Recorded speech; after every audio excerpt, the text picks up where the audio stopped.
تو اس پر لیکن ملک صاحب یہ بتائیے گا لیگلی اسپیکنگ کیا گنجائش ہے آپ کے خیال میں؟ آپ لیگلی تھوڑی ہماری رہنمائی کیجئے کہ آپ کی پارٹی کیوں سمجھتی ہے اور یہ کاؤنسل نواز شریف صاحب کے کیوں یہ بار بار پلیڈ کر رہے ہیں کہ ان کی ایبسنشیا میں ہو سکتی ہے سماعت بھی؟ اور ایک اور جو دوسرا سوال اٹھایا گیا ہے کہ کیونکہ ان کو اشتہاری بھی قرار دیا ہے کل احتساب عدالت نے، تو کیا اب یہ جو پرٹیکولر ریکویسٹ ہے اس کو سنا جا سکتا ہے یا نہیں سنا جا سکتا؟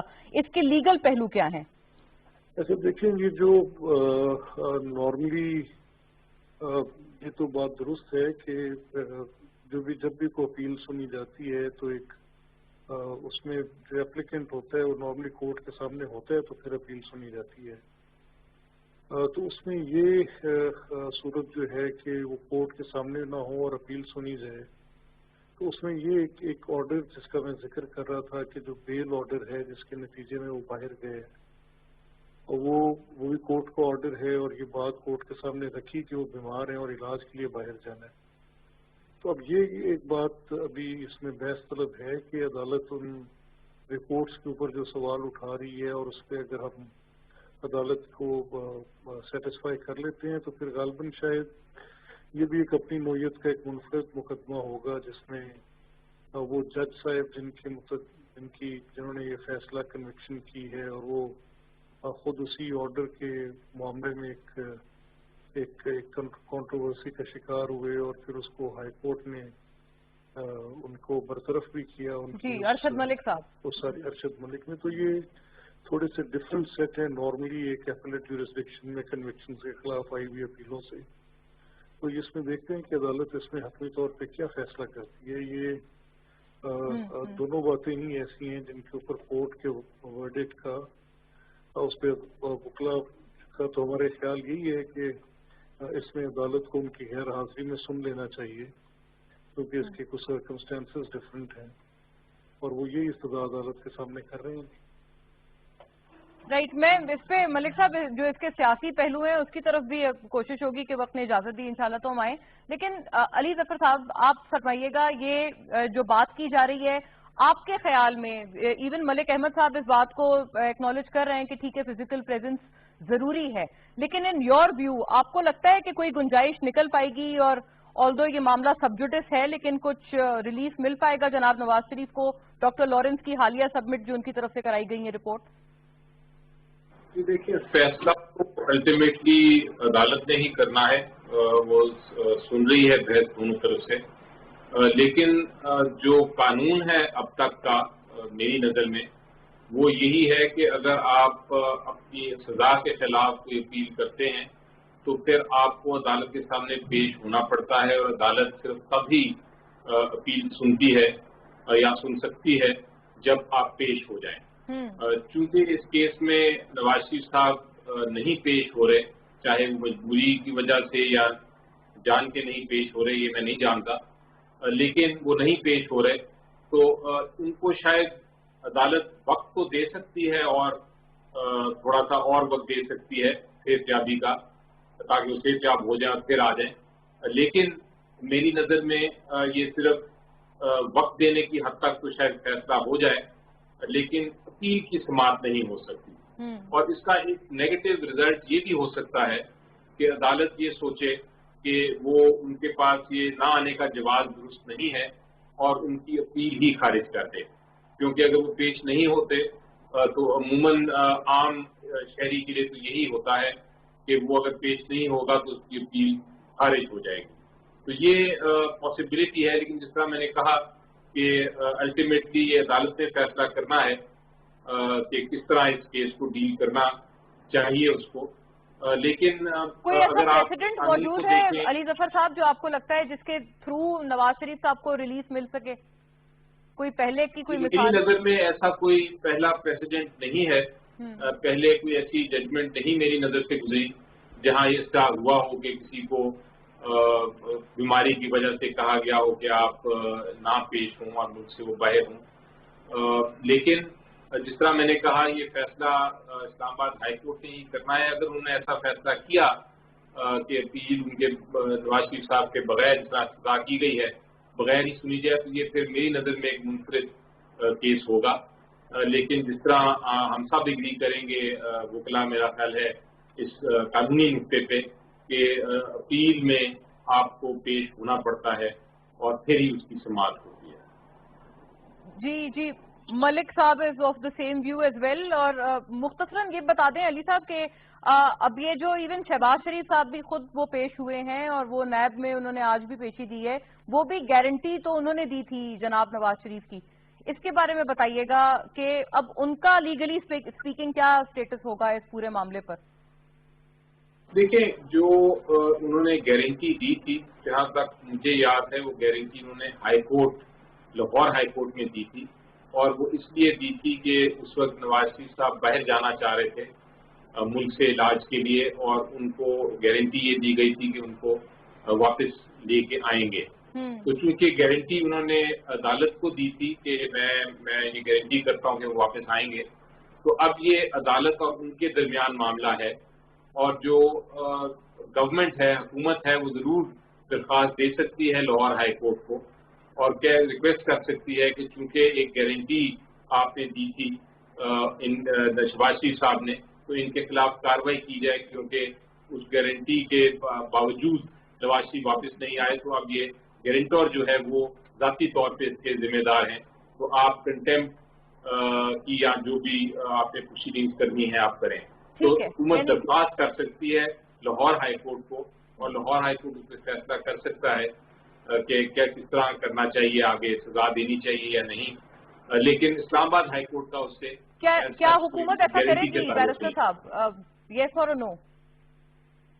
جی, کیا حکومت ایسا کرے گی جو آپ ایک حکومت میرا خیال ہے اس وقت کنسیڈر کر رہی ہے, اور شاید کر بھی دے, اپلیکیشن ایسی دے. یہ لاسٹ کچھ دنوں میں یہ بیان بھی آئے تھے, اور یہ ارادہ بھی بن رہا ہے کہ ہائی کورٹ میں جا کے اس کو معاملے کو آگے لے جایا جائے, لاہور ہائی کورٹ میں. رائٹ, یعنی کہ یہ معاملہ رول آؤٹ نہیں کیا جا سکتا, اور یہ بات درست ہے کیونکہ ملک صاحب بھی ایٹ لیسٹ یہ اپیل کے لیے فزیکل پریزنس کو وہ بھی مان رہے ہیں کہ یہ ضروری ہے. طارق صاحب, سیاسی طور پر بھی بات ذرا کر لیتے ہیں, لیگلی تو ہم نے بات کی ہے. آپ کو لگتا ہے یہ آپشن آپ کے انالیسز میں لینا چاہیے حکومت کو کہ اب لاہور ہائی کورٹ کی طرف جایا جائے, باقاعدہ بتایا جائے, ریمائنڈ کرایا جائے کہ شہباز شریف صاحب نے گارنٹی لی تھی؟ اور سیاسی طور پہ شیخ رشید صاحب جو آج کہہ رہے ہیں کہ دراڑیں پڑ رہی ہیں نون لیگ کے اپنے ڈھانچے میں, اور جب واپسی نہ ہوگی تو اس کے بعد یہ جو دراڑیں ہیں یہ مزید پرومیننٹ ہوں گی, اس سے آپ اتفاق کرتے ہیں یا ڈو یو تھنک کہ سیاسی اسٹیٹمنٹ ہے؟ اچھا دیکھیں, دراڑیں جو ہے اس کو ہم تھوڑا سا بات پہ رکھ لیں. پہلے ایک چیز ہم شاید اس وقت بھول رہے ہیں, غلط کر رہے ہیں, کہ میاں نواز شریف صاحب انہیں عدالت نے اجازت دی تھی علاج کرانے کی, 4 ہفتوں کی مہلت دی تھی بیرون ملک علاج کی. میاں نواز شریف صاحب نومبر میں کسی وقت ملک سے باہر گئے تھے, اس کے بعد دسمبر, نومبر کا کچھ حصہ, دسمبر, جنوری, فروری, یہ جو لاک ڈاؤن پہ یو کے بھی گیا ہے, تو میاں صاحب کے پاس وہاں 3 مہینے مکمل تھے, 3 مہینے سے کچھ زیادہ وقت تھا. کیا علاج کروایا میاں صاحب نے وہاں پہ؟ میاں صاحب نے وہاں جا کر, یہ عدالت نے بھی پوچھا ہے کہ میاں صاحب کے معالج امریکہ میں ہیں, میاں صاحب برطانیہ میں ہیں, یہ کون سا علاج ہو رہا ہے, یہ عدالت نے بھی پوچھا. تو میاں صاحب نے علاج کیا کروایا ہے, ایک. دوسرا, آپ نے بڑا اچھا کیا, میرے ذہن میں 2 سوالات تھے, دونوں آپ نے علی ظفر صاحب سے پوچھ لیے کہ ایک ہمارے سامنے کوئی مثال موجود ہے. مثال میں ایک چیز رہ گئی, کیا ہمارے سامنے کوئی ایسا پریسیڈنٹ موجود ہے کہ جس میں ایک شخص ایک عدالت سے, یہ ملک محمد احمد خان صاحب میرے بڑے بھائیوں کی طرح دوست ہیں, یہ بھی بتا دیں کہ ایک شخص ایک عدالت سے مفرور ہو گیا ہو اور پھر دوسری عدالت میں اپیل کا معاملہ ہو, تو کیا ایسا بھی کوئی پریسیڈنٹ موجود ہے؟ دوسرا, میاں صاحب جو ہیں وہ نہیں آ رہے, یہ مسلم لیگ نون نے بتا دیا, میاں صاحب نہیں آئیں گے, یہ میاں صاحب نے بھی بتا دیا ہے. اب مسلم لیگ نون میں دراڑوں کی جہاں تک بات ہے, وہ تو بہت پہلے سے پڑ رہی ہیں. نون لیگ کے لوگ جو ہیں وہ جا کر وزیر اعلیٰ پنجاب سے ملیں. خواجہ آصف صاحب نے پہلے بھی بتایا تھا کہ ہم نے حلف اٹھایا ہے, میں آن اوتھ ہوں, بعض باتیں میں نہیں بتا سکتا. پھر وہ باتیں سامنے ہمارے آئی ہیں, تو وہ دراڑیں تو موجود ہیں, وہ جو ہمیں چیزیں نظر آئی تھیں. اور پھر ملک احمد خان صاحب بتائیں گے کہ وہ جو لوگ جا کے ملے ہیں بزدار صاحب سے, ان لوگوں کے خلاف پارٹی نے اب تک کیا کیا ہے, کوئی کارروائی پارٹی کیوں نہیں کر پا رہی, کیونکہ پارٹی کے اپنے لوگ, ایسے 3 لوگوں سے میں ملا ہوں گزشتہ کچھ دنوں میں, جنہوں نے کہا کہ جی بڑی شرمندگی ہوتی ہے, میاں صاحب علاج کرانے گئے تھے, علاج بھی نہیں ہو رہا, اور وہاں جا کے میاں صاحب, انہوں نے پنجابی میں کہا, اوتھے جا کے چنگے بلے نے. اچھا جی طارق صاحب. اچھا رائٹ، طارق صاحب کا یہ خیال ہے کہ پارٹی سے ریزنٹمنٹ. ملک صاحب اس کا ذرا رسپانس آپ کی طرف سے بھی آ جائے. یہ سیاسی دراڑوں کی بات یہ درست ہے؟ طارق صاحب کہہ رہے ہیں ان کی ذاتی طور پہ بھی ملاقاتیں ہوئی ہیں کچھ ایسے آپ کی پارٹی سے لوگوں سے، رہنماؤں سے. دیکھیں انہوں نے طارق صاحب کی پوری بات، غالباً شاید میں ٹریول کر رہا ہوں تو میرے پاس ان کی پوری بات نہیں آ سکی. کوئی جی I repeat it for you Malik صاحب. وہ یہ کہہ رہے ہیں کہ آپ کے اپنے بھی جو کچھ ایم پیز تھے جو عثمان بزدار صاحب سے ملے تھے، پارٹی نے کیوں کوئی ایکشن ان کے خلاف نہیں لیا، اور وہ کہہ رہے ہیں کہ اس سے ٹیسٹیفائی ہوتی ہے دراصل یہ بات کہ آپ کی پارٹی میں اٹ سیلف دراڑیں پڑ رہی ہیں جناب نواز شریف کی واپسی ڈیلے ہونے سے. اچھا دیکھیں یہ میں ایک تو آپ کو بتا دوں بڑا clearly and without missing my words کہ پارٹی کا ایک ٹوٹل ریزالو ہے کہ جب تک میاں صاحب کی صحت درست نہیں ہوتی اور ان کے معالجین یہ ان سے نہیں کہتے کہ آپ واپس جائیں تو اس وقت تک ان کو اپنے علاج پہ توجہ دینی چاہیے. دوسری بات جو بھی طارق صاحب کہہ رہے ہیں، جیسے آپ نے کہا کہ کوئی پارٹی میں دراڑیں ہیں، تو میں یکسر اس تاثر کو بھی رد کرتا ہوں کہ وہ کچھ لوگ جو ہمارے 5 یا 6 یا 7 لوگ گئے، یہ ایک بڑی مسلسل کوشش گورنمنٹ کی ایٹ آل لیولز، یہ ایک پوری 3 سال سے جو لگی ہوئی ایک کوشش تھی، اس کے نتیجے میں وہ ہمارے 5-6 لوگوں کو جن کی اپنی کو پرسنل لوکل ریزنز بھی تھیں، کو مقامی سطح کی بھی تھیں، اور کچھ کو کچھ کے کیسز کا جن کو میں ذاتی طور پہ جانتا ہوں کہ جن کے کیسز کی وجہ سے ان کو ایکسپلائٹ کیا گیا اور کچھ اس طرح کیا گیا. لیکن anyways leaving that aside کوئی پارٹی کے اندر دراڑ نہیں پڑے گی، پوری جماعت اور کوئی ایکشن بھی نہیں ہوگا آپ کی طرف سے، کوئی پارٹی ڈسپلنری ایکشن بھی نہیں لے گی ان افراد کے خلاف؟ نہیں دیکھیں وہ ڈسپلنری ایکشن جو ہے پارٹی نے، کیونکہ وہ بڑے سمجھدار، ہوشیار اور پرانے سیاسی طور پہ کافی جہاندیدہ لوگ ہیں، وہ بزدار صاحب کے پاس گئے ہیں، رینڈیوو کر رہے ہیں، فلرٹ کر رہے ہیں ان کے ساتھ، ان سے کوئی فنڈز بھی لے ہیں، لیکن جن بنیادوں پر ان کے خلاف کوئی ایکشن کیا جا سکتا ہے اس ٹائم پر وہ پھر آ کے ہمارے بینچز پہ بیٹھ گئے. یعنی منی بلز کے ٹائم پہ وہ ہمارے پاس تھے، جب بھی کوئی ووٹ ہے تب وہ ہمارے پاس تھے، تو وہ مطلب ان کو اس بات کا پتہ ہے کہ اس بات پر ہو سکتے ہیں. ٹھیک ہے، right, that is good enough. یعنی آپ کا خیال ہے کہ بلز وغیرہ میں تو ان کو سپورٹ حاصل ہے. ناظرین کوئکلی دوسرے موضوع پہ اپنے ہم بڑھتے ہیں. وزیر اعظم نے ایک دفعہ پھر سے عمران خان صاحب نے وارننگ دے دی ہے اور یہ بتا دیا ہے کہ شدید ترین گیس کا بحران اس مرتبہ بھی افسوس کے ساتھ سردیوں میں آ سکتا ہے، اور نہ صرف اس سال بلکہ اگلے سال کے لیے بھی یہی پریڈکشن ہے. ناظرین یہ بات کرتے ہوئے ساتھ ساتھ یہ بھی کہا گیا کہ قومی سطح پر اب اس پہ کنسنسس کی ضرورت ہے. این ایف سی کی بھی اس میں بات کرنا بہت لازم و ملزوم ہوگی کہ این ایف سی کا اس میں اب جو ایک سیلف ایک جز ہے وہ بھی بڑا امپورٹنٹ ہے، بڑا پرومیننٹ ہے، اور اس کو اس طرح سے ظاہر ہے آبویسلی کیونکہ پروونسز کا معاملہ ہے، پروونشل آٹونومی کا بھی معاملہ ہے ان معاملات پہ، اور پروونسز اور سینٹر کے درمیان ایک اچھی یکجہتی، ایک اچھے کنسنسس کی ان تمام امور پہ ضرورت ہے. دوسری طرف ناظرین گیس کے نرخ بھی بڑے ضروری ہیں کیونکہ ایک عام کنزیومر صارفین کے لیے یہی چیز میٹر کرتی ہے، اور سبسیڈائز تھے کیونکہ بہت ہیویلی سبسیڈائز تھے گیس کے نرخ، اور اب جو یہ سبسڈی موجودہ حکومت کی طرف سے وڈرا کی گئی ہے اس پہ بھی کمنٹ کرتے ہوئے وزیر اعظم عمران خان یہ کہتے ہوئے نظر آئے کہ سبسڈیز بیسکلی عوام کی بیٹرمنٹ کے لیے نہیں ڈائریکٹ کی جا رہی تھیں، اور غربت کی کمی یا غربت کا خاتمہ ان سبسڈیز کے ذریعے نہیں ہو رہا تھا، تو لہٰذا اس وجہ سے سبسڈیز کو وڈرا کیا گیا. لیکن ایسے میں ناظرین جو گیس کے نرخ ہیں اٹ سیلف، اس کے اوپر جو سوالیہ نشانات آتے ہیں، آلریڈی کافی ہائیک کر چکے ہیں گیس کے نرخ. اس کے اوپر بات کریں گے کہ کیا اگر سبسڈیز بھی وڈرا کر لی گئی ہیں اور جو درآمدی جو امپورٹڈ گیس ہے اس کے اوپر کیا سبسڈیز دینا ریشنل کا تقاضا ہے یا نہیں ہے، اور اگر نہیں ہے تو ایسے میں کنزیومر کے حوالے سے جو سوالات ہیں اور جو خدشات ہیں کنزیومر لیول پر، صارفین کے لیول پر مہنگی گیس کی وجہ سے، ان کا کیا حل ہوگا. اس کے اوپر بات کرنے کے لیے بیرسٹر صاحب آپ سے اس کا آغاز پہلے ہو جائے کیونکہ حکومت کی یا پرائم منسٹر عمران خان کی طرف سے یہ سیلف بیان آیا ہے. کیا سمجھتے ہیں آپ یہ سبسڈائز کرنا اچھی بات ہے، لیکن کیونکہ آلریڈی جو سبسڈیز ودرا ہوئی ہیں ان کی وجہ سے آپ کو پتا ہے کہ گیس کے نرخ ہیو ہائکڈ اپ ایکسپونینشلی؟ دیکھیں جہاں تک گیس کا تعلق ہے یہ تو بالکل پرائم منسٹر صاحب کی بات درست ہے کہ اگلے 2 سال کیا بلکہ شاید زیادہ یہ بڑا ایک ایشو رہے گا. اور یہ اس کی وجہ یہ ہے کہ پچھلی بہت سالوں سے ہم دیکھ رہے ہیں لیکن کوئی شخص کوئی گورنمنٹ اس پہ کام نہیں کرتی رہی کہ یہ گیس ہمارا ختم ہو رہا ہے. بلکہ میرا خیال ہے یہ اگر آپ 1960 سے شروع کریں تو آپ ایک اس کی ہسٹوریکلی اس کو دیکھیں گی کہ سوئی گیس ایک ایسی چیز تھی جو کہ ہمیں ویسے بھی کنزیومر کے لیے استعمال نہیں کرنی چاہیے تھی. یہ اسی طرح ہے جس طرح ٹیک ووڈ نہیں ہوتی جو بڑی مہنگی لکڑی ہے جس سے آپ فرنیچر بناتے ہیں اور ایکسپورٹ کرتے ہیں. ٹیک ووڈ کو اگر آپ جلانا شروع کر دیں گھر کے چولہوں کے لیے تو یہ سوئی گیس کو ہم نے اسی طرح جلایا بہت عرصہ, اس کو بالکل ویسٹ کیا, ورنہ شاید یہ آج اس وقت ایشو نہ ہوتا. اور ہم نے آلٹرنیٹ سولوشن کی طرف نہیں دیکھا. اب وقت یہ آ گیا ہے کہ ہمارے پاس گیس کی کمی ہے.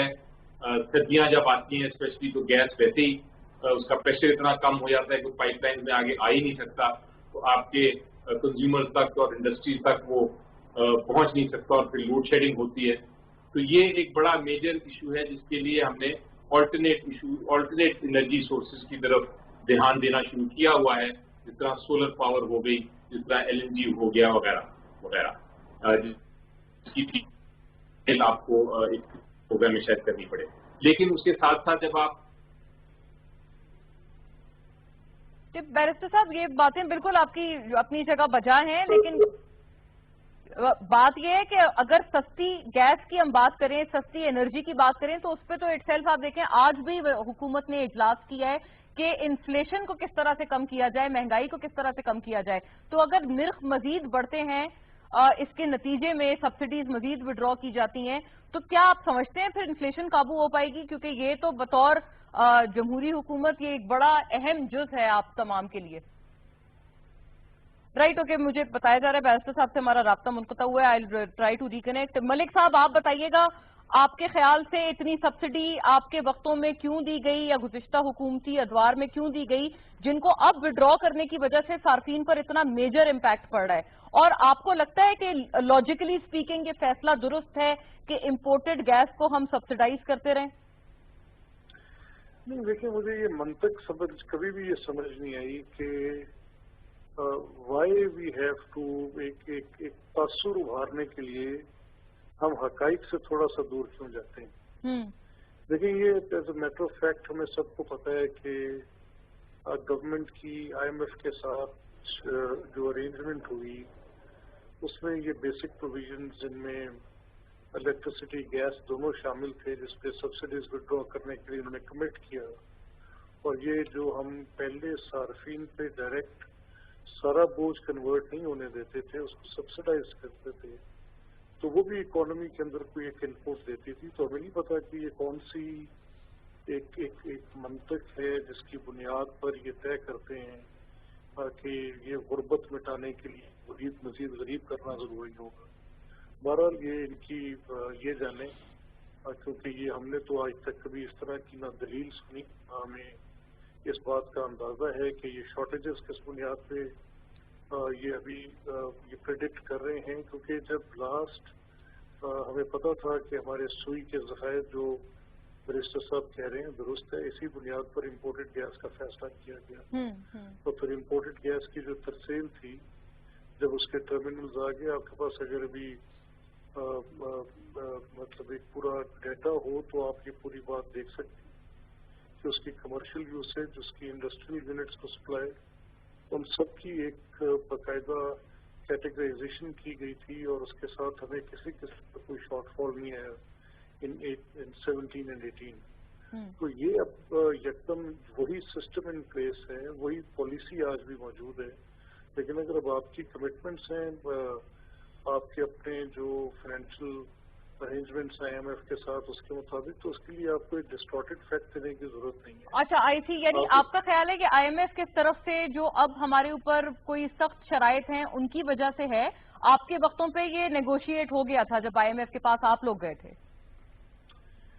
دیکھیے, جب ہم IMF کے پاس گئے تھے ہم نے ان کے ساتھ ان کی ساری بات کو اسی طرح منوان تسلیم نہیں کیا تھا. اچھا, ہم نے بتایا تھا کہ ہم کنزیومر اینڈ یوزر کے اوپر سارا برڈن ٹرانسفر نہیں کریں گے. گورنمنٹ اس کے اندر اپنی ایک پروپورشنیٹ شیئر جو ہے وہ لے گی اور اس کو ہم سبسڈائز کریں گے. ہم نے تو اس بنیاد پر, کیونکہ دیکھیں کہ اگر آپ ایک بہت مہنگی ان پٹ دے رہے ہیں جو بیسک کموڈیٹیز میں آتی ہے, تو وہ صرف یہ نہیں ہے کہ وہ آپ کے صارفین جو گھر کا چولہا چلا رہے ہیں ان کے لیے مشکل کا باعث ہوگی. یہ بالکل, یہ تو صنعتوں پہ بھی آئے گا اس کا ڈائریکٹ امپیکٹ. پر بھی اثر ہوگا. جی ایگزیکٹلی.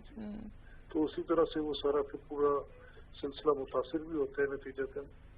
تو ہمارا یہ ماننا ہے کہ یہ اس وقت حکومت کی اپنی جو حکمت عملی ہے یہ ان کو خود ریوزٹ کر کے دیکھنا چاہیے کہ اگر ان کی کچھ کمٹمنٹس ایسی ہیں جو آئی ایم ایف کے ساتھ ہیں, یا کہیں ان کی کوئی ایسی کمٹمنٹس ہیں جن کی وجہ سے یہ سارا برڈن کنزیومر پہ, اینڈ یوزر پہ یہ شفٹ کر رہے ہیں, تو یہ بہتر نیگوشیٹ کریں اپنی ڈیل. یہ اس کو بہتر نیگوشیٹ کریں. طارق صاحب, آپ اتفاق کرتے ہیں؟ دو ہمارے پاس ابھی موقف آئے ہیں. ملک صاحب از ویری کیٹیگوریکلی کلیئر, ان کا خیال ہے کہ یہ آئی ایم ایف کے ساتھ نیگوسیشن میں بیسکلی کمزوری یا وہاں کی ویکنس ہے, جبکہ بیرسٹر صاحب کا یہ خیال ہے کہ جب تک یہ اوور آل پورا ڈھانچہ چینج نہیں ہوگا, اس لیول پر اصلاحات نہیں ہوں گی, تب تک سستی گیس تو ایٹ لیسٹ صارفین تک ہم گارنٹی نہیں کر سکتے ہیں. آپ کا اس میں کیا خیال ہے؟ یہ بڑا ایک سخت قسم کا ٹریڈ آف ہے دونوں کے درمیان, دونوں آرگیومنٹس میں. اچھا دیکھیں, دونوں اپنی اپنی جگہ کسی حد تک درست بات کر رہے ہیں, لیکن پرابلم کیا ہے؟ کیا اس حکومت کو, پاکستان تحریک انصاف کی اس حکومت کو, جو مسلم لیگ نون اور پاکستان پیپلز پارٹی کے درمیان رول ہوتی ہوئی باریوں کے بعد حکومت میں آئی ہے, یا درمیان میں جنرل پرویز مشرف بھی تھے, کیا اس حکومت کو نہیں پتا تھا کہ یہ کن مسائل کے درمیان آ رہے ہیں؟ کیا اس 22 سال کی جدوجہد سے پہلے انہوں نے ان 40 سالہ مسائل کے حل کے لیے کام نہیں کیا تھا؟ کیا انہیں ان مسائل کی شدت کا اندازہ نہیں تھا؟ ابھی شہزاد اکبر صاحب تھوڑی دیر پہلے یہ جو موٹر وے والا واقعہ, اس پر کہہ رہے تھے ہم مذمت کرتے ہیں. وزیر اعظم عمران خان صاحب کہہ رہے ہیں گیس کا بہت بڑا بحران آنے والا ہے.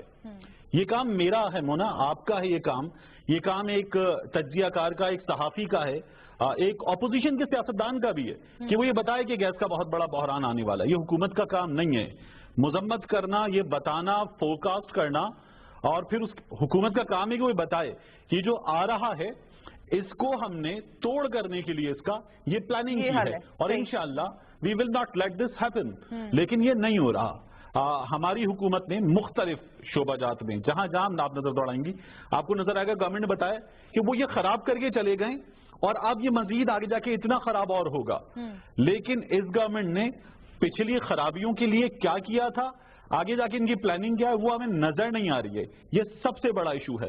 آئی ایم ایف سے کس نے کتنا بہتر ڈیل کیا ہے, اس کا نتیجہ ہم مسلسل بھگت رہے ہیں. قرضوں کے بوجھ تلے تھے, مزید قرضوں کے بوجھ تلے آ گئے ہیں, اور ابھی وزیر اعظم صاحب نے 2 ٹیلی ویژن چینلز کو جو انٹرویوز دیے ہیں اس میں انہوں نے اوپنلی, ایک اچھی بات ہے, میاں نواز شریف اور عمران خان صاحب کے درمیان یا گیلانی صاحب, راجہ پرویز اشرف صاحب کے درمیان, ان لوگوں کے درمیان فرق یہ ہے کہ عمران خان صاحب اوپنلی بہت ساری چیزیں بتا دیتے ہیں, تو انہوں نے یہ بتا دیا کہ ابھی چیزیں اور تھوڑی سی سخت ہوں گی, ہم انپاپولر ڈیسیشنز لے رہے ہیں, سسٹم ٹھیک کرنے کی کوشش کر رہے ہیں, لیکن ابھی تک تو اس میں فیل ہیں. اچھا بیرسٹر صاحب, یہ رائٹ ٹو یو, اس سے پہلے آپ سے منقطع ہوا ہے میرا رابطہ اسکائپ کنیکشن, لیکن بتائیے گا یہ ابھی جو طارق متین صاحب نے سوال اٹھایا بڑا پرٹیننٹ ہے. وہ یہ کہہ رہے ہیں کہ آپ مسئلہ تو آئیڈینٹیفائی کرتے ہیں جو آپ نے انہیریٹ کیا ہے گزشتہ حکومتوں سے اور ان کے ادوار سے, لیکن اس کا حل نہیں پتا. حل حکومت کو اب حل بتانا چاہیے ایگزیکٹ. بالکل ہے, اور اس سے امپلیمنٹ ہو رہی ہے اسٹریٹجی. ایک تو آپ دیکھیں کہ پوری دنیا میں اس وقت ایک جو آلٹرنیٹ گیسز ہیں جو بڑے سستے آپ کو مل سکتے ہیں, ان کے کانٹریکٹ ہم کر رہے ہیں. ایک پہلے کانٹریکٹ کیا تھا جو بڑا مہنگا تھا, جس کی وجہ سے اس کو پھر ری نیگوشیٹ کیا گیا اور مزید ری نیگوشیشن کی کوشش ہو رہی ہے. اس کے علاوہ آپ دیکھیں LNG کانٹریکٹ کنزیومر کے لیے اب جو ایک بڑی اچھی ایک پالیسی آئی ہے سولر اس کے استعمال کی, جس میں آپ چھوٹے سے چھوٹے گھر کو لے کے بڑے سے بڑے گھر میں سولر استعمال کر سکتے ہیں, اور آپ بلکہ نیٹ میٹرنگ کے ذریعے آپ بجلی بیچ بھی سکتے ہیں, اپنے بل کم کر سکتے ہیں. یہ اس قسم کی جو لیٹسٹ ٹیکنالوجی کے استعمال ہیں یہ بھی کیے جا رہے ہیں. آپ یہ دیکھیں کہ جو بہت ساری کمپنیاں تھیں بجلی کی ان کے ساتھ ری نیگوشیٹ کیا گیا وہ والے کانٹریکٹ جو بہت آئی ٹی پیز کے ساتھ ری نیگوشیشن چل رہی کے ساتھ جو نیگوشیٹ کرنے چاہیے تھے بہت سال پہلے وہ اب کیے گئے ہیں.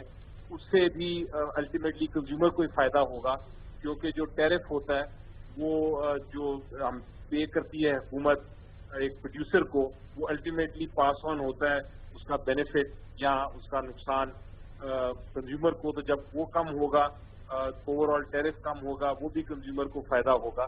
تو یہ اس کے بعد آپ یہ دیکھیے سپریم کورٹ کی ججمنٹ ایک لے کے دی جو بہت عرصے سے پینڈنگ تھا معاملہ جس میں جی ایس ٹی رکی ہوئی تھی وہ ملی سپریم کورٹ کے آرڈر کے ذریعے حکومت کو. تو یہ بڑے اقدامات ہیں اہم جو کہ الٹیمیٹلی اس کا جی آئی ڈی سی کا معاملہ جو تھا جی آئی ڈی سی والا یس کریکٹ وہ تو بڑا بلکہ وہ اس پہ انیشلی بڑی کنٹروورسی بھی ہوئی لیکن yes Supreme Court has come to the rescue. صرف بیرسٹر صاحب اتنا فرما دیں ہم گیس نرخ کی بات کر رہے ہیں. آپ نے آئی پی پیز کے بارے میں فرمایا گیس نرخ ایک عام صارفین کے لیے تو اگر ان کے پرسپیکٹو سے دیکھیں ان کو تو یہ میٹر کرتا ہے ان کے لیے یہ معنی خیز ہے کہ ان کو کن نرخوں پہ گیس مل رہی ہے. اگر مزید بحرانی کیفیت اگر آ جاتی ہے سردیوں میں تو طارق صاحب کہہ رہے ہیں حکومت کو چاہیے کہ اس کا کوئی حل بتائیں کہ اس کا حل کیا ہوگا کیونکہ یہ تو آپ جو فرما رہے ہیں سارے بڑے لانگ ٹرم پلانز ہیں. ابھی الٹیمیٹلی شارٹ ٹرم کیا سولوشن ہے ہمارے پاس؟ دیکھیں جی شارٹ ٹرم تو آپشن یہی ہے کیونکہ جس طرح میں نے آپ کو پہلے بتایا کہ یہ ہر سال یہ ہم فیس کرتے رہے ہیں اور کرتے رہیں گے اور ہر سال کمی آتی رہی ہے اور چونکہ اس کی سولوشن الٹیمیٹلی لانگ ٹرم ہی ہے تو وہ لانگ ٹرم سولوشن کی طرف کوئی کسی نے پہلے غور نہیں کیا. اب غور و فکر ہو رہا ہے اور اس پہ اسٹریٹجیز بن رہی ہیں لیکن شارٹ ٹرم میں میرا خیال ہے سبسڈیز تو ابھی چلیں گی کچھ عرصہ کیونکہ وہ ایک دم تو ختم نہیں کی جا سکتی اور اس کے اوپر جو اکنامک ٹیم ہے وہ بھی بیٹھے گی اور بیٹھ رہی ہے. تو وہ جہاں تک لوگوں کا پبلک کا عوام کا تعلق ہے اس کے لیے تو حکومت اقدام کرے گی لیکن جس طرح میں نے کہا کہ اکانومیز جو ہیں وہ لانگ ٹرم سولوشن سے ساتھ ہی درست ہوتی ہیں. ایک جسم جس طرح بیماری لگ جائے اس کو تو اس کو پھر دوائیاں دیتے ہیں اور پھر اس کو آہستہ آہستہ ٹھیک کرتے ہیں. اکانومی کا بھی یہی حال ہوتا ہے کہ جب آپ کی ایک اکانومی ایسے پوزیشن پہ آ چکی ہو جہاں سے آپ کو ریوائیو کرنا ہے اس کو تو ہم ریوائول کی طرف اب جا رہے ہیں لیکن وقت لگے گا اور اس میں کوئی شک نہیں ہے کہ یہ وقت جو ہے وہ دینا پڑتا ہے حکومت کو اور اس میں اگر عوام کو سہولیات اس کے بیچ میں دینی پڑی تو وہ ضرور دیں گے لیکن اس کے ساتھ ساتھ لانگ ٹرم سولوشنز کو آپ نہیں چھوڑ یعنی اس کے علاوہ کوئی اس کا ویسے فکس کرنے کا کوئی حل نہیں ہے. ملک صاحب یہ لانگ ٹرم کے علاوہ کوئی سولوشن ہے ہی نہیں کوئی شارٹ ٹرم میں سولوشن بیسکلی چھوڑا ہی نہیں گیا. یہ خیال ہے بیرسٹر صاحب کا کہ کیونکہ اتنے ٹیزنگ پرابلمز کو ویسے کا ویسے ہی چھوڑ دیا گیا تو اس وجہ سے صرف لانگ ٹرم ہی حل ہے اس مسئلے کا. آپ جو آئی ایم ایف نیگوسیشنز کی بھی بات کر رہے ہیں وہ ابھی طارق صاحب نے یہ فرمایا کہ اتنا قرضوں کا انبار ہے کہ اس وجہ سے ہمیں اچھی شرائط مل ہی نہیں سکتی تھی اس مرتبہ آئی ایم ایف سے. Do you agree? نہیں دیکھیں میرا تو اس میں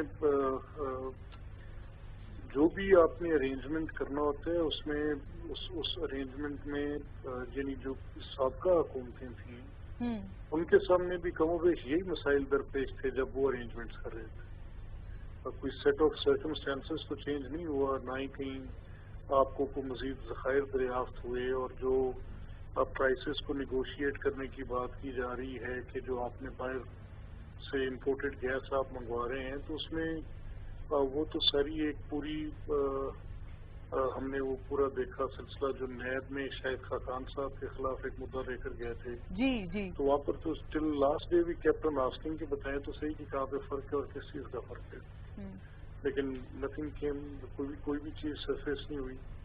اچھا اب اس میں یہ ابھی جو ریسنٹلی یہ جو آئی پی پی اس کی نیگوشیشنز کی بات ہو رہی تھی ہاں آپ نے نیگوشیٹ ٹھیک نہیں کیے تھے اگریمنٹ اور اب ری نیگوشیٹ ہو رہے ہیں.